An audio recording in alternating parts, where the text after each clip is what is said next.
আমার স্বামী যেদিন দ্বিতীয় বিয়ে করেছিল, আমি সেদিন হসপিটালে মৃত্যুর সাথে লড়াই করছিলাম। সেদিন আমার শ্বশুর ছাড়া আর কেউ আমার পাশে ছিল না। আমার স্বামী দ্বিতীয় বিয়ে করার কারণ ছিল আমার সন্তান। আমার গর্ভে থাকা সন্তান ছিল মেয়ে, যেটা আমার স্বামী আর আমার শাশুড়ির পছন্দ ছিল না। তারা চেয়েছিলেন যেন একটা ছেলে সন্তান হয়, কিন্তু আমি তা দিতে পারিনি। তার বিয়ের 1 সপ্তাহ আগে সে একদিন হঠাৎ এসে আমায় বলেছিল, মায়া, একটা কথা শোনো, আমার মা চায় আমি যেন দ্বিতীয় বিয়ে করি। তার কথা শুনে আমি চমকে উঠলাম। কিছুটা সময় নিয়ে বললাম, শুধু তোমার মা চায় নাকি তুমিও চাও? দেখো মায়া, তুমি তো জানোই আমি আমার মায়ের কথা ফেলতে পারি না।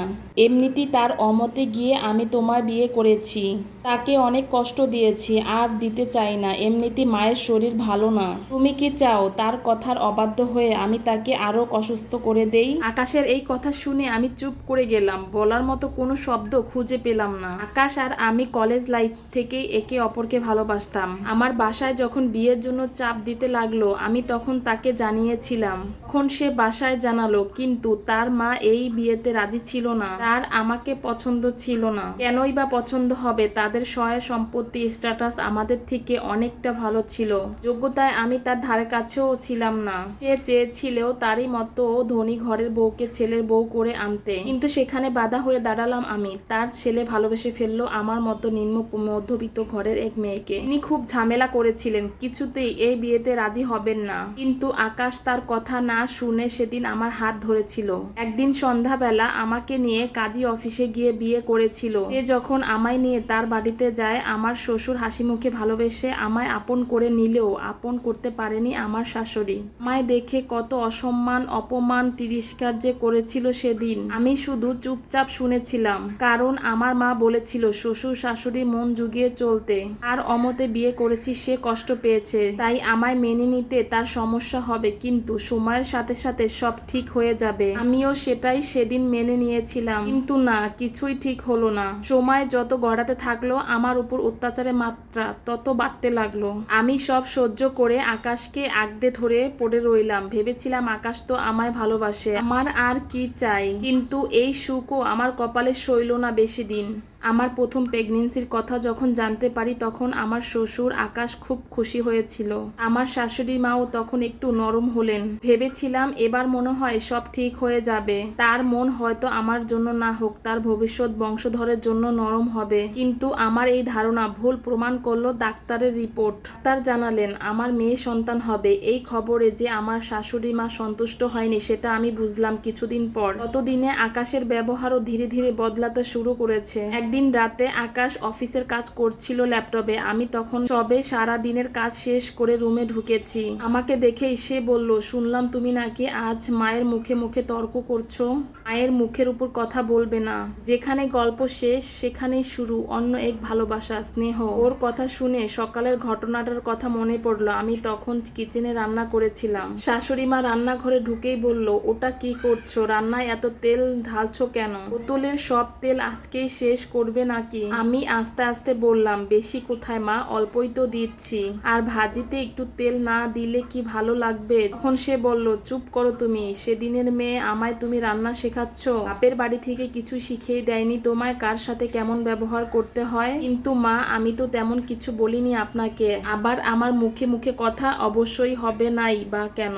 ছোটলোক ঘরের মেয়ে, শিক্ষা দীক্ষা আছে নাকি? মা বাবা যেমন তেমনই শিখিয়েছে, তেমনই তো হবে। তো কিছু দেখছো নাকি চোখে কোনো দিন? বাপ মা যেমন ছোটলোক, মেয়েটাও হয়েছে তেমন।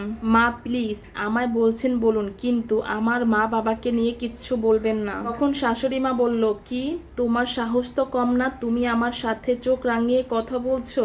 আজ আসুক আমার ছেলে, তারপর দেখাবো তোমায়। রাতে আকাশ বাড়ি ফিরতেই তিনি তার কাছে আমার নামে নালিশ করেছেন, তাই সে এখন আমায় প্রশ্ন করছে। আমি ধীর কণ্ঠে বললাম, মুখে মুখে তর্ক করিনি। উনি আমার মা বাবাকে নিয়ে আজে বাজে কথা বলেছিলেন, তাই বলেছি উনি যেন এমনটা না করেন। শোনো মায়া, তোমায় আমি আগেই বলেছি, আজ আবারও বলছি, তুমি ফার্দার আমার মায়ের সাথে এমন ব্যবহার করবে না। তাকে কষ্ট দিয়ে বা তার মুখের উপর কোনো কথা বলবে না। কথাটা একেবারে মাথায় ঢুকিয়ে নাও। এই কথাটা শেষ করে সে বাইরে চলে গেল। আমি বুঝলাম আমার শেষ ভরসাস্থলটাও নড়বড় হয়ে গেছে। তবুও কোথাও একটু বিশ্বাস ছিল হয়তো। ভালোবাসার জন্যই তার কাছে পড়েছিলাম। আর কি বা করতাম বা কোথায় যেতাম, আমার তো যাওয়ার মতো কোনো জায়গাই ছিল না, আমার বাবা মায়েরও এত সামর্থ্য ছিল না, তাই ভিটে আগড়ে ধরে পড়ে রইলাম। আমার যখন 9 মাস চলছে সেদিনই আকাশ আমায় দ্বিতীয় বিয়ের কথা বলে। তার আগে থেকে সে প্রতিনিয়ত তার ব্যবহার দিয়ে আমায় বুঝিয়েছে আমার প্রতি তার কোনো ফিলিংস নেই, আমি এখন তার দায়িত্ব শুধু। আচ্ছা, তুমি সত্যি আবার বিয়ে করতে চাও? কান্না ভরা চোখে প্রশ্ন করলাম তাকে আমি, কিন্তু আমার কান্না হয়তো তার মন গলাতে পারেনি। সে মাথা দুলিয়ে বলল, হ্যাঁ, এছাড়া কোনো উপায় নেই। আর এমনিতেও দ্বিতীয়বার বিয়ে করছি বলে যে আমি তোমাকে ছেড়ে দিব এমন তো নয়, আমি তোমার প্রতিও আমার দায়িত্ব যথাযথভাবে পালন করব। তখন আমি বললাম, তুমি তো আমায় ভালোবাসতে, পারবে অন্য কাউকে আমার জায়গাটা দিতে, অন্য কারো ভালোবাসায় কি বিভোর হতে? তখন আমি বললাম, তুমি তো আমায় ভালোবাসতে, পারবে অন্য কাউকে আমার জায়গাটা দিতে, পারবে অন্য কারো ভালোবাসায় বিভোর হতে? আমার কথা কি একটু মনে হবে না, আফসোস হবে না? দেখো মায়া, সব সময় এমন ইমোশনাল হলে চলে না। আর মায়ের কথা তো ঠিকই, একজন ছেলে তো সত্যিই দরকার যে শেষ বয়সে আমাদের দেখে রাখবে। মেয়ে তো সেটা পারবে না, তাই না? এই যেমন দেখো তুমি তো বিয়ে করে চলে এলে, এখন তুমি কি তোমার বাবা মাকে দেখে রাখতে পারবে? পারবে না তো। তুমি তো চাকরি করো না, শুধু সংসার সামলানো ছাড়া আর কোনোই বা কাজ করতে পারো তুমি? মেয়ে বিয়ে করে চলে যাবে শ্বশুর বাড়ি, কিন্তু একটা ছেলে থাকলে সে আমাদের শেষ বয়সের ভরসা হবে, আমাদের দেখে শুনে রাখবে। আমারও মনে হয় মা যা বলেছে ঠিকই বলেছে, আমাদের ভালোর জন্যই বলেছে। তাই আমি সিদ্ধান্ত নিয়েছি মায়ের পছন্দ মতো বিয়ে করব এবার। ব্যাস, এতটুকু বলে চলে গেল সে। একবার ফিরে চেয়েও দেখলো না আমি কতটা কষ্ট পাচ্ছি, কিভাবে সহ্য করব আমি এসব। অতঃপর সেই দিন এলো, আমার স্বামীর দ্বিতীয় বিয়ের দিন। সে বর সেজে বিয়ে করতে চলে গেল, সাথে গেল আমার শাশুড়ি মা। সে তো বেজায় খুশি, তার ছেলে এবার তার মন মতো বিয়ে করছে, কিন্তু খুশি হয়নি আমি আর আমার শ্বশুর। সবাই চলে গেলেও সে বাড়িতেই থাকলো, আমি তখন ঘরেই ছিলাম। পুরোনো দিনের কথাগুলো খুব মনে পড়ছিল। হঠাৎই আমার লেবার পেইন উঠলো, আমি সোফা থেকে গড়িয়ে নিচে পড়ে গেলাম।